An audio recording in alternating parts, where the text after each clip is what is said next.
Last night, there were 23 businesses that were looted, and I think that if you drive through downtown LA, the graffiti is everywhere and has caused significant damages to businesses and a number of properties.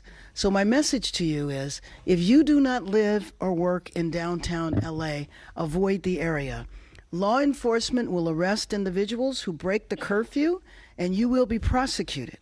Hundreds of officers from police and sheriff departments from across the region and state are working alongside LAPD through a unified command structure. The curfew will be in place tonight from 8 p.m. until 6 a.m. I want to thank the governor for his partnership, and especially thank our state and local leaders and deputies, officers and deputies who are working tirelessly. So curfew guidance, again, it will begin at 8 p.m. tonight and go until 6 a.m. tomorrow. I will consult with elected leaders and law enforcement officials tomorrow on the continuation of the curfew, but we certainly expect for it to last for several days. The curfew area will be between the 5 freeway and to the 110 and the 10 freeway to where the 110 freeway and 5 freeway merge. You look at the map and you can see that the city of Los Angeles is a massive area, 502 square miles. The area of downtown where the curfew will take place is 1 square mile. I think it is important to point this out, not to minimize the vandalism and violence that has taken place there. It has been significant, but it is extremely important to know that what is happening in this 1 square mile is not affecting the city. Some of the imagery of the protests and the violence gives the appearance as though this is a citywide crisis, and it is not. So everyone must abide by this curfew. Limited exceptions will apply for residents, people traveling to and from work, and credentialed media representatives. With that, I would like to turn it over to Chief Jim McDonnell. Thank you, Mayor Bass. Good afternoon, everyone. As the mayor stated, a curfew for the impacted area as shown here will go into effect tonight. And I want to be absolutely clear that if you're within that designated curfew zone between the hours of 8 p.m. and 6 a.m. And are not exempt under the order, you're going to be subject to arrest. The curfew boundaries are as follows: from the 5 freeway to the 110 freeway, and from the 10 freeway to the point where the 110 and the 5 merge. Easier to look at it on that map for description. The curfew is necessary, a necessary measure to protect lives and safeguard property following several consecutive days of growing unrest throughout the city.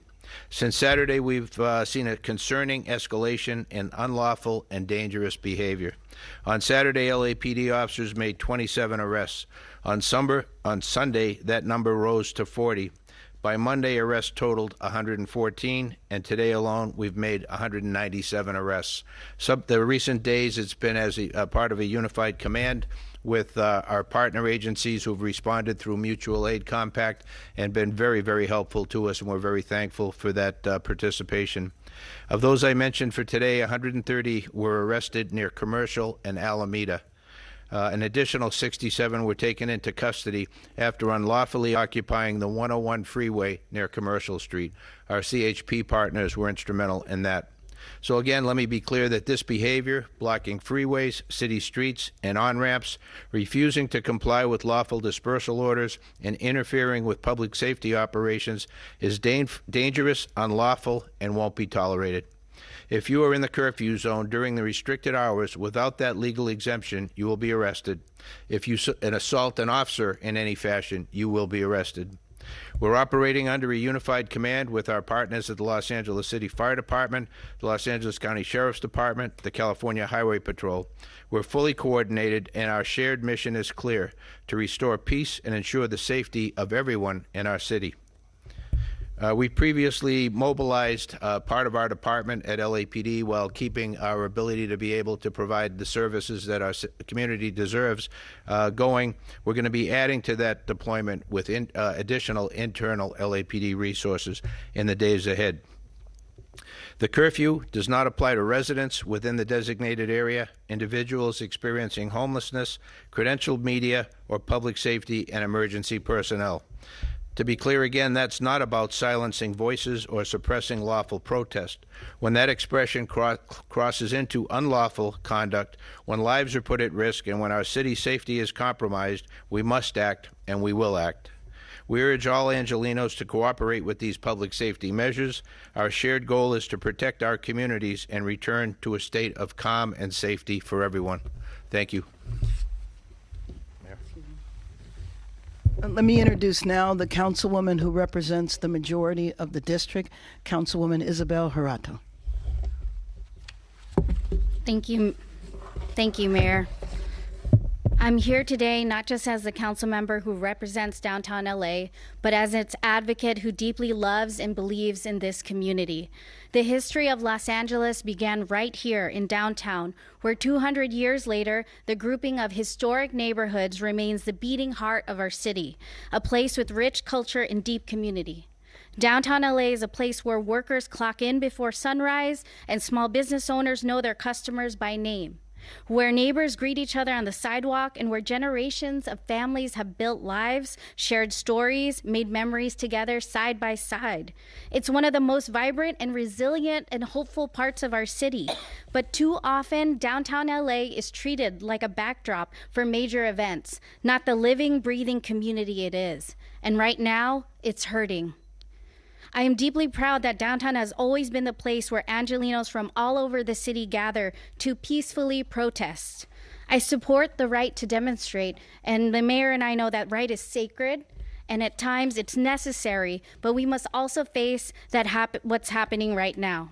When these peaceful rallies end and the protesters head home, another element moves in. Opportunists who come in under the cover of a peaceful protest to ravage and destroy. They are ruining local small businesses, smashing storefronts, and threatening the safety of the very community that... All right, we were listening to the Los Angeles mayor and the Los Angeles police commissioner announcing a curfew for parts of downtown Los Angeles, about 1 square mile, effective at 8 p.m. local time. That's 8 p.m. Pacific time until 6 a.m. Back with me, CNN's John Miller. 8 p.m. is a pretty early time for a curfew to begin. What do you think they're doing here and why? I think when you look at what Chief Jim McDonald just told us with basically between LAPD and California Highway Patrol just this afternoon going into this evening, that's a total of 264 arrests. They're looking at the pace they're going at in terms of disorder and arrests. And number one, they're sending a message which is different from yesterday's message, which is we'll walk you around, we'll wear you down, to if you're violating the orders, you're getting arrested. If you're taking some illegal action, that's number one. And two, by putting the early curfew in, that means they've already seen a pace where you've got a lot of violations that they can put a cap on by 8 o'clock. And then after that, and this is key, you don't need to see somebody breaking a window, doing looting. All you need to see them is out and about, and you already have probable cause to make that arrest. So I think they're just trying to get a hold on that 1 square mile of downtown away from disorder. They want a quiet night, and they want a quiet early night as well. As you said, it's just 1 square mile, though. The city's about 500 square miles, the mayor just said right there. So we got about a minute left here, John. What's to keep people from moving somewhere else? Well, I think that the center of activity has been around the federal courthouse, around the Civic Center, and around the activities of the National Guard and the ICE people there. And I think what they're saying is, let's remove the hot spot from the darkness. And then everybody is either going to go home or come up with some other plan. But it will relieve, I mean, right now they're operating with 725 officers deployed in this square mile, which they can then spread out to other places and respond to other jobs.